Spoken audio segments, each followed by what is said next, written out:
I think the meaning of authentic is very important. I think these days everyone shouts about being authentic, but I think that there isn't much authenticity at the same time. It's a bit like sustainability and greenwashing. Everyone talks about it, but then so that's why it's become a little bit icky to me sometimes. I also think that, with AI, it's become even harder to be authentic in a way. We all use AI. I certainly use it. I also use it for my content.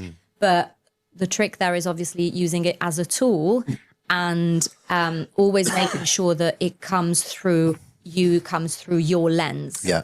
So there's that element. And then authenticity is also about feeling safe with stepping out of your comfort zone a little bit. Now, I'm very careful when I say this because I am not saying that we should share on a channel like LinkedIn things like babies and puppies and beach holidays. Yeah. That is not necessary. You don't need to overshare. Yeah.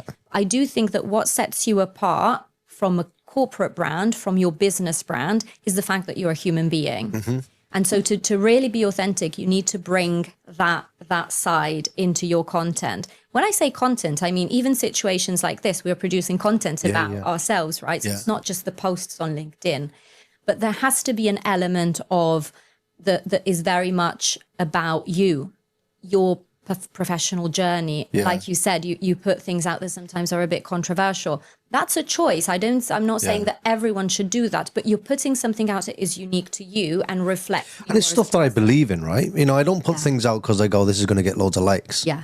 I put things out when Rachel Reeves makes an announcement and I don't agree with it and it does my nut in. Yeah. But I don't do that because I want a reaction. I'm just like, Rachel Reeves is pissing me off and here's the reasons why. Yeah. So, yeah, exactly. How do you, with authenticity, you mentioned babies and puppies and all that kind of stuff. How do you stop the ego from becoming the driver of your content? So, and I'll give you an example of it.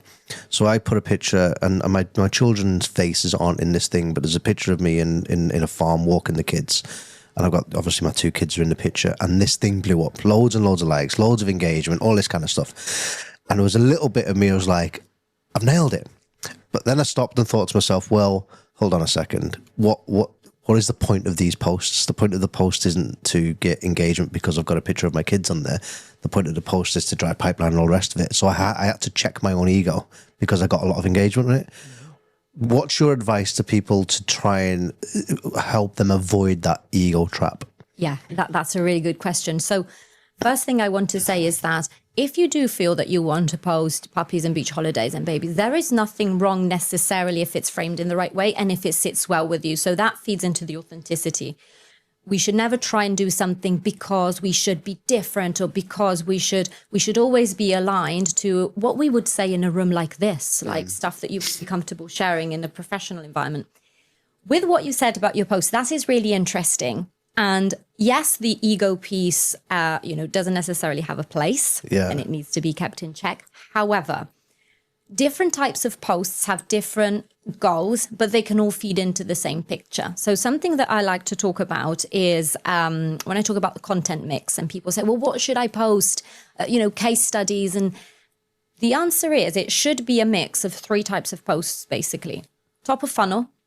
Those are posts that talk to universal topics that can be about company culture. It can be about, you with your children, your family life. What does it mean to be an entrepreneur, etc. Those normally get a ton of likes. They're normally the posts that go viral. It's unlikely that you will get an inquiry from that. Yeah. But once in a while, those posts are really good because they boost your content. They get lots of eyeballs on your stuff. You get connection requests. So the goal there is to grow your follower base, to reach more people. And then you've got your thought leadership posts, which are there to anchor you to your industry. Will you get inquiries from it? Maybe, but this is more about saying, okay, well, Chris is an expert in this and associating your name with that. And then there's your more direct selling posts, which are about, this is a case study. Look what we did for them. Would you like to know how we could help you as well? So different posts have different goals. It shouldn't be all about, the case study. And that proof is really important, but you can see how it would get really monotonous. It's a bit boring, doesn't it? Yeah. And you're missing the human bit, the personal journey bit.